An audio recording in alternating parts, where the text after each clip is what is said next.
Api yamuko josi, api yamuko josi, api yamuko josi, chande damanna, dakunu kakula perata dama satapata gala. They say he jumped out of the window and committed suicide. Turns out that they pushed him. Well, he's dead and I'm alive. And they said, wait a minute, this is what we are laughing about? And pin drop silence. I think it's the first time in English theatre, I could be wrong, and others might challenge me on this, but that we did an overtly political play. Do we have the discipline and the time to really get into this, the character you're playing, this whole story, the context? I mean, there are things if I do now, I'll do a little better. Okay. I have 2 sentences in the play, but the first sentence is 700 words long. We got this completely wrong. He said, no kidding, Steve. Yeah, we're playing it completely wrong. How was it like sharing the stage with someone like Richard?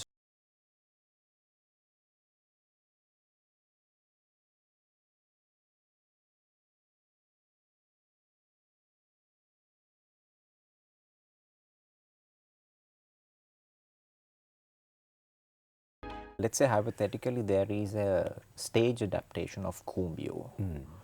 What would you change from your performance that you did in front of the camera? Well, my idea would be to try and play it as close as possible to the way I'll play it in camera, because I mean, You mean front stage or? In the sense, if I can speak, like coming back to my lines, if I can play and speak almost as if I was in front of a camera, that would be the ideal thing, because you are being quite natural. If I can reach that level of and not play somehow just the fact that you're on stage and you are playing it bigger, then I would be worried. So I would probably try and play, but of course theatre, there is that you have to project, you have to play it a little. So because the camera is, you know, making you, enlarging you like how many times on a big screen, right? But here you got to project that energy on stage. So in movies, it's a bit of a conservation of energy in that sense. But in theatre, there is that, at least for me, you know, you got to push it a little, because you could talk to the last person, the last row in the audience. That's been a challenge for me. Every time I try to project, I lose that. And that's the problem for me. And there are people who can cross that divide beautifully, beautifully. And others, you try to play natural, people say, Ado, can't hear, man, speak a little louder. So, you know, it's been a big problem for me. So, yeah. So there are obviously people who have crossed this beautifully, who can seamlessly move from film Is it to the theatre. voice? Yes, yes, yes. Projection has Projection. to, yeah. And you can whisper and be heard in the last row, no? And so, yeah, it's all fine technique of using your voice, for sure, yeah. What is the most uncomfortable experience that you had to undergo in a set? Oh my God, okay. Well, for me, well, yeah, recently I was doing this thing with a small play that was done by Jake Olof. Yeah. Forgetting November. Small play at the upstairs at the night, very intimate setting. And I was abroad when Jake called and said, you know, let's do this play. Only thing, we've got 3 weeks to do it. And Ranmali, whom I'd love to play with, she was great to play with her. And Ruani, so 3 characters. Ruani plays a younger character whom I'm in a relationship with, and Ranmali plays an older character with whom I had a kind of, not a relationship, but yeah, there was some relationship as a part of a revolutionary movement. And she said, no, Peter, don't worry, we'll do this, you know. And then I said, okay, against my better judgment. And I had just a few weeks to prepare. And I forgot my lines one night for a moment. So Complete blackout. Complete. But I recovered, and but frightening, man, frightening. When you miss your lines, you have a cold feeling. Was it obvious? I think most people would have noticed. Most people would have noticed. I recovered, because you can't have prompts, because there's no way to hide the prompt. Yeah. So no prompt, no help. And so I don't know whether Ranmani said something, I can't remember, but it was a terrifying moment. And everybody is seated so close to you because we are playing it like this, like audience is sitting there. And so, yes, but now I have recurring dreams that very often that I'm in a play, the play is about to begin and I don't know my lines. It's a terrible thing. Recurring nightmares, you mean? Yeah, in that sense, nightmare, yeah, but I don't know why. And I'm not even acting now. Maybe it's a way of someone telling me, don't think about acting on stage again. Time is over. Just retire. Very often, actually, quite often I have this dream. Yeah, very often. Let us talk about Prasanna Vitanage Zira Madhyama. What is the true story behind that film? Well, my character was definitely based on a true story. I played this, what's his name? Priyat. He passed away recently. He worked for BBC Sandesha. And he used to do interview. He used to come to Sri Lanka for reporting, and then he would obviously go to the north and try to meet with LTT to, interview them as a news reporter. And there was this person whose partner, I don't know if she was married to this man or whether they were in a relationship, I'm not too sure about that. He was a airman, and his plane got shot down and he disappeared. So this person had come to Priyat and told him, now you go to the... Now, meanwhile, there were rumors that, because the body was not found, so there were rumors that he was alive. So she came to him and said, the next time you're going to the north, I'd like to go with you because I'm told that my husband or her partner, whatever, he's still alive. And so that's the backstory. So that's the character I played. So, yeah, there is some real life connection. Did you meet this person? I don't know whether I think I met him once. And this is for the purpose of preparation? Or? No. I mean, I didn't want to get into that because they are not portraying that person. It was based on. So I don't think I wanted to, meet him to learn how to play the part. No, it's just that I think Prasanna introduced me and said, "Oh, this is Priyat." I have a vague memory on this. I could be wrong. It could be a false memory syndrome. Okay. Yeah. So that's me and Nimi. That part, that was, and Nimi was that person who was looking for her man. Yeah. As for the other stories, I mean, I don't know whether they're based on, but there would have been many instances that, incidents that Prasanna would have known of the soldier going to this brothel and then discovering his sister there. I don't know if it happened like that, but, and also the Muslim boy, I mean, that could be very real. There would have been a young Muslim boy who is a dog and who has to leave his town, and tragic man. It's a great... It is a well-known fact that you were preparing for 1.5 months for your small role in Kumbio. Yes. What were you doing for 1.5 months? Kumbio, I think, is one part that I really put a lot of effort into. I put a lot of effort into that because I thought I should do justice to it, because I came into this late. Play was already being telecast when because Akmal had asked me, like I think lots of people know this, so I don't want to repeat it. He had asked me years before to play the part. I couldn't do it, and then finally when he came to me, and it was so good. It was such a huge audience. It was a massive following, and the character was central. And I couldn't. So you thought you have to live up to that standard? Yes, and I was coming back into, after 15 years, I was acting. So, and people around me are playing so well, like Tumindu and what's the boy's name? Kalana, who plays Kalana's part. Kalana. Yes. Kalana is a character, yes, sorry. Kalana, they are all, and everyone. Jackson Anthony's brother, and all sorts of, they're all, and all those minor characters who was in that, his gang. They're all top singer theatre actors. They're playing small roles. And I thought, okay, I can't let myself down. Firstly, I can't let them down.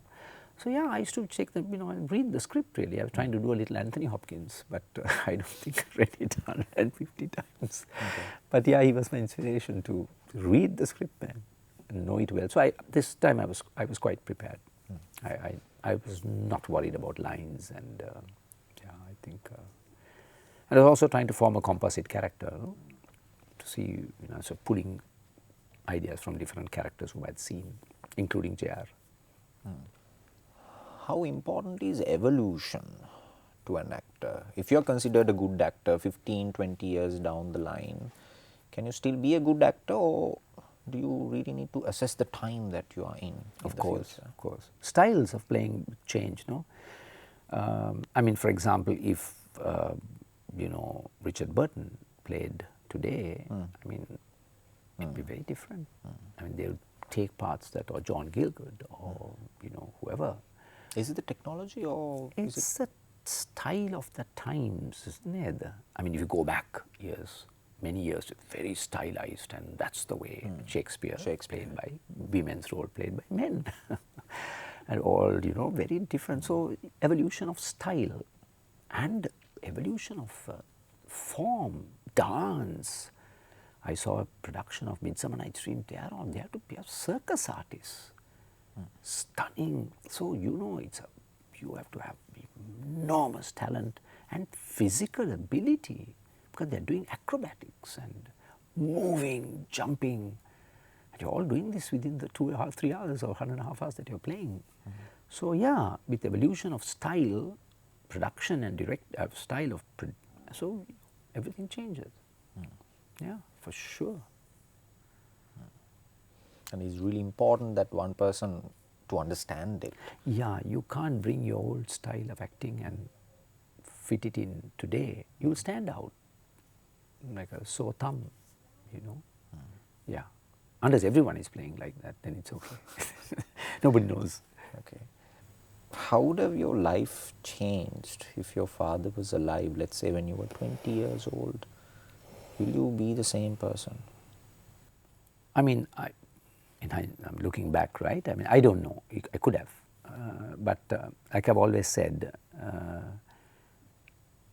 my father was a conservative Catholic, no? So I think he would have kind of conditioned my thinking to some extent with the Catholic dogma. And you have to accept it for what it is. I don't think there would have been much room for discussion. And that's why when my brother Francis came along later and took me into meet Balatampo and introduced me to the social movement, because I think he was also inspired by the Second Vatican Council in the Catholic Church, which spoke about liberation theology, because we came from a Catholic background. And so he took me in that direction. And exposed me to another world of social consciousness. Not that the Catholic Church does not have social consciousness, that was the liberation theology part. So there are two sides to the church, the conservative part and the more progressive, like in any religion. My father, I believe, would have stayed with the conservative. But I don't know. I can't say for sure. But knowing what little I know about him, and particularly in my formative years, I think I was freer in that sense. I was more free to explore my own, and I was left alone. No one interfered with me. So yes, I could have turned out very differently.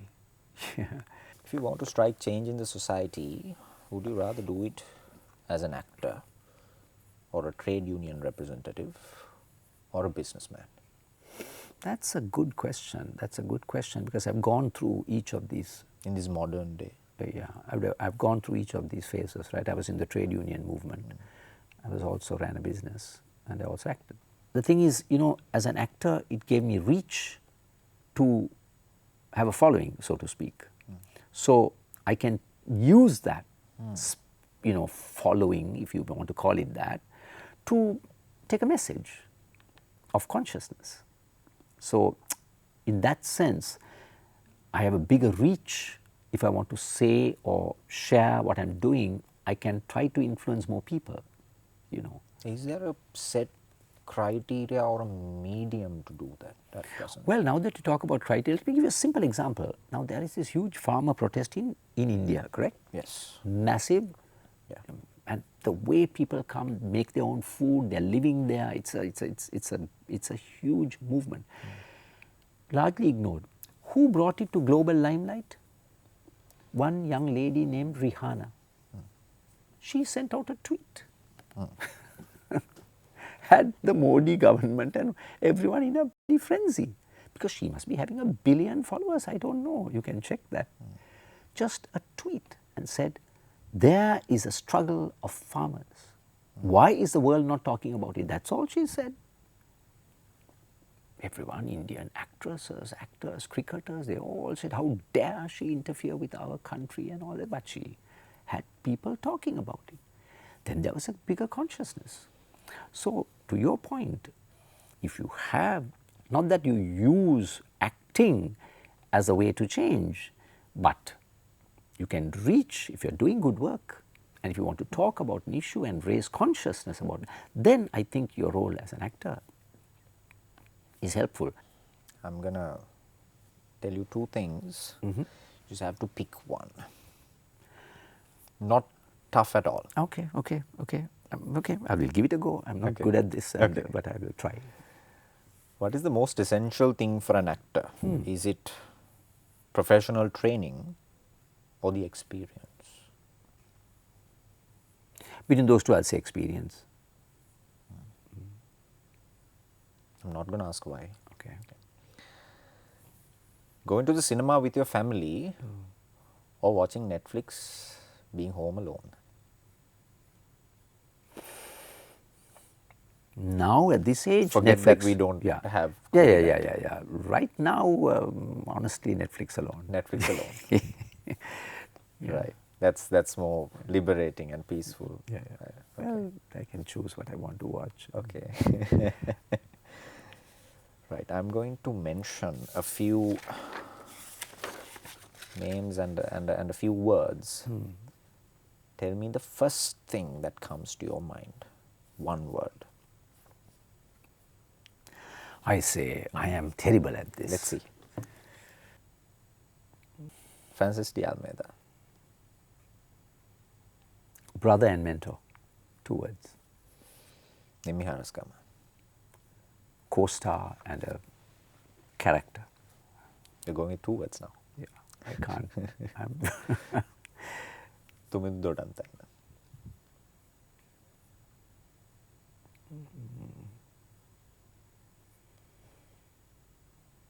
What's the word I would use to describe Tumindu, man? Humble. Prasanna Vitanage. A fine director. Lakmal Dharmarat. Lakmal. Pushing boundaries. Yeah. Yasoda Vimal Dharma. Dear friend. Steve De La Silva. Oh, my buddy, and yeah. The late and the great Richard de Souza. Brilliant mind. Jerome De Silva. I would actually use the word sacrifice because of what he has done to large numbers of schools and that's the one word that came. Bala Tampo. Humanist. Enable. Do better. Love.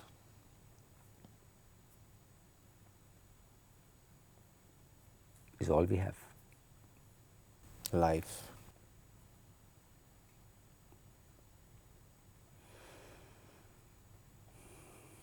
Is to be lived. Sri Lankan cinema industry at present.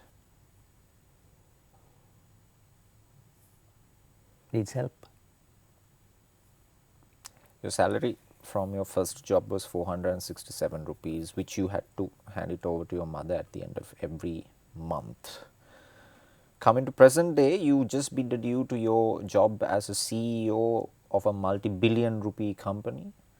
You are one of the most loved individuals in this country for your acting skills. And for the age of 26, you look fabulous.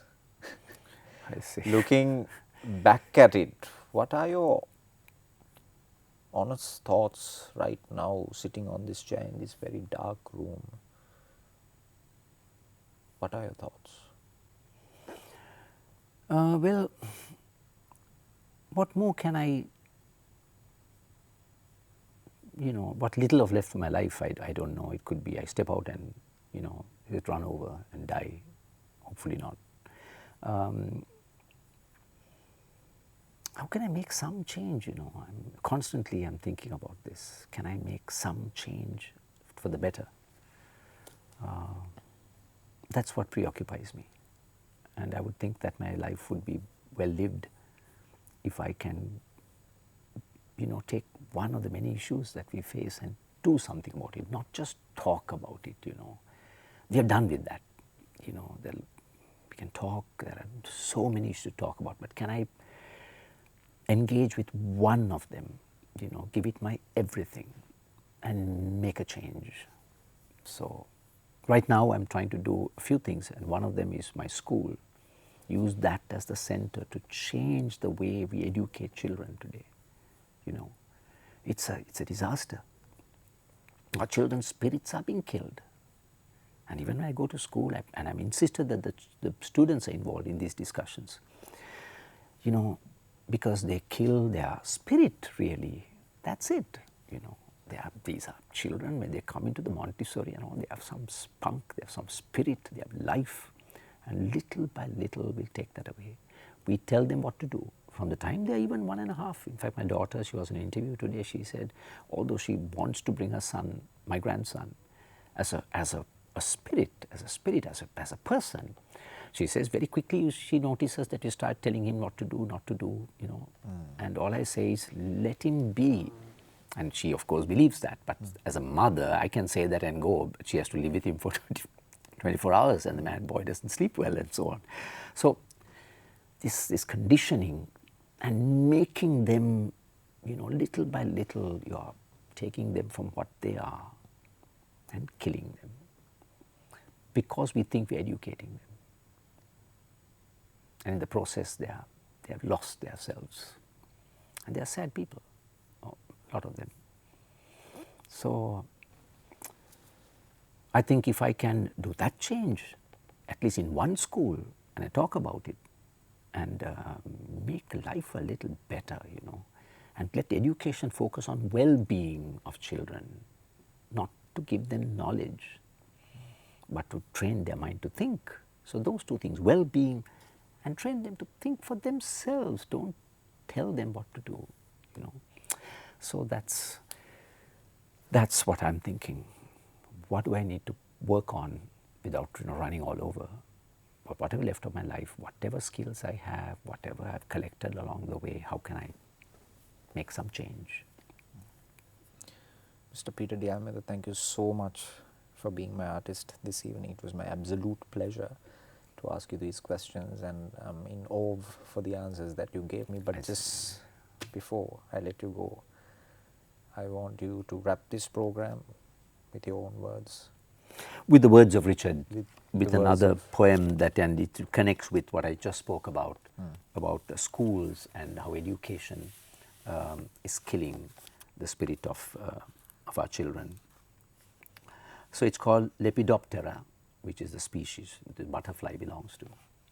It goes like this. On broken butterfly wing, your crippled mind fluttered into my schoolroom, failed and died. I couldn't do a thing to stir its organs of poor maimed sense to life again.